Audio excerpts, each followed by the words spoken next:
Law of demand में क्या समझाता है, जब भी हमारे प्राइसेस फॉल होते हैं तो हमारी डिमांड इंक्रीज हो जाती है, और अगर किसी भी प्रोडक्ट के प्राइस बढ़ जाते हैं तो उस वक्त हम डिमांड कम कर देते हैं। इसलिए हमारा लॉ ऑफ डिमांड जो होता है वो दिखाता है इनवर्स रिलेशनशिप। अगर प्राइस इंक्रीज हो रहे हैं तो क्वांटिटी डिमांड डिक्रीज हो जाएगी। अब देखते हैं एक डायग्राम को।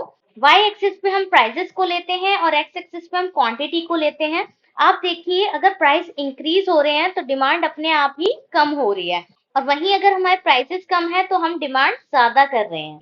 यही हमारा लॉ ऑफ डिमांड होता है। एक एग्जांपल के थ्रू समझते हैं। लाइक मैंगोज, अगर मैंगो के प्राइस कम हो रहे हैं तो अपने आप ही हम डिमांड उसकी इंक्रीज कर देंगे। पहले 100 रुपए के किलो मैंगो मिल रहे थे, अब वही किलो मैंगो 80 रुपीज के मिल रहे हैं, यानी कि 20 रुपए कम में मिल रहे हैं। तो उस सिचुएशन में लोगों की डिमांड इंक्रीज हो जाएगी, बिकॉज प्राइस जो है वो फॉल हो गया है, और प्राइस के गिरते ही मैंगोज की डिमांड इंक्रीज हो गई है। सो आई होप आप सभी को लॉ ऑफ डिमांड अच्छे से समझ आया होगा।